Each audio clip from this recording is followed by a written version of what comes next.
Masa mu kerja dulu tuan-tuan, mu pecing 2019.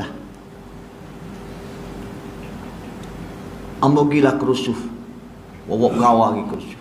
Ada seorang pensyarah daripada UPM. Dia bagi ceramah dalam kerusuh. Dia buat bandingnya, dia kata, ada seorang tu nak pergi beli otok. Kita kata ke dia nak royak. Ada otok Cina, otok Korea, otok Jepun, otok orang putih, otok Melayu. Orang itu berkata tunjuk tu otok Jepun. Oh, dia kata hak ni murah ni, dia kata ni. Berapa murah? Pasal dia banyak guna, dia kata. Tunjuk Korea pun murah juga, Jepun murah juga, Cina murah juga, orang putih murah juga. Cina lagi lah murah. Murah dia tamadun lebih hawa pada kita lagi. Sehingga ke mahkam para sahabat ada sana Muaz bin Jabal pun tunjuk otok Melayu. Dia tahu ni mahal ni. Berapa mahal? Pasal tak pakai lagi. Oh, kata dia nak oyak hot. Maknanya kita orang Melayu ni tak mikir.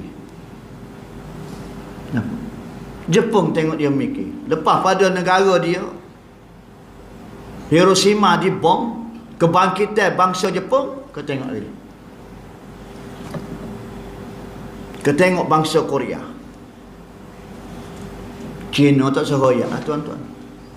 Tamadun lebih dahulu pada kita lagi. Orang putih tak sehoyak. Pun otak Melayu mahal. Pasal kita tak guna lagi. So kita tak mikir. Hak bagi dunia tak mikir, akhirat lebih lagi. Duduk di usia kita ni tak mikir lagi bagi akhirat. Andainya kalau aku mati ni, Allahu Rabbi ya Karim, gapo dia lah aku nak ngadak dengan Allah Ta'ala. Nukan akhir akan tanya, ma imamuka? Gapo dia imamu? Dia bukan tanya nama tu imam mung. Nak jawab Quran ke mana? Nak jawab Quran. Ma imamuka Quran. Melainkan aku kata saya nak main belawak sini, aku penjar tu biar nak mata. Atas dunia dulu mu baca pun duk. So kau nak baca, pandai baca pun duk. Ngaji pun duk. Orang ngajar ngaji mulai kelip. Quran penjar mah. Nampak tu? Ni jawab gini.